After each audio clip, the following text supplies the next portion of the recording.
नमस्कार, मैं अजय चनवालिया और आप देख रहे हैं दीप एक्सप्रेस न्यूज। योगी सरकार के गौकशी निवारण अधिनियम का अयोध्या के संतों ने स्वागत किया। संतों का मानना है कि इस अधिनियम से गौवंश की रक्षा हो सकेगी।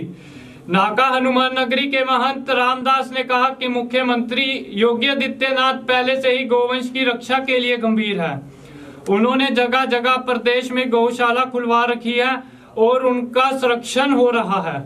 महंत रामदास ने कहा कि किसान गौवंश के गोबर से जैविक खाद बनाए और खेती में उसका प्रयोग करे।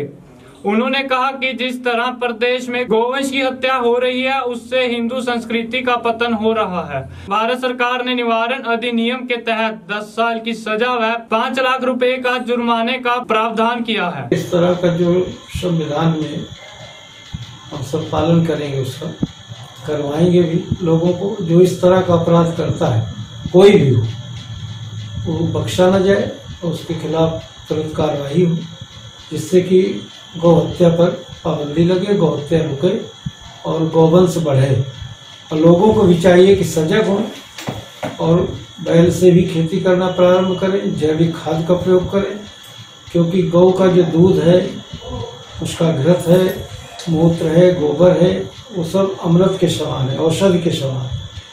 कितनी भी भयंकर बीमारी हो, अगर पंचगव्य ले लिया तो वो व्यक्ति जो है उस रोग से निजात मिलेगी। घर को गोबर से लेपन कार्य किया जाए सप्ताह में 1 या 2 दिन, और गौ घर घर पलें, तब तो इस संविधान का जो लाए हैं माननीय प्रधानमंत्री जी सदन में, वो सार्थक होगा। रामनगरी अयोध्या में राम जन्मभूमि परिसर में कुबेर टिले पर भगवान शशांक शेखर की आराधना शुरू हो गई है।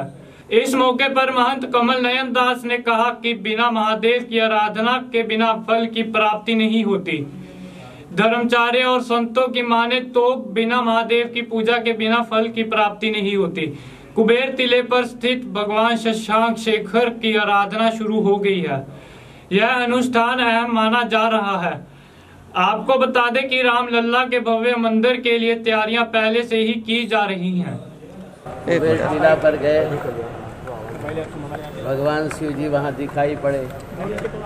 पुराना मंदिर जीर्ण शीर्ण अवस्था में गिरा हुआ, तो हमारी इच्छा हुई भगवान शिव जी का अभिषेक किया जाए।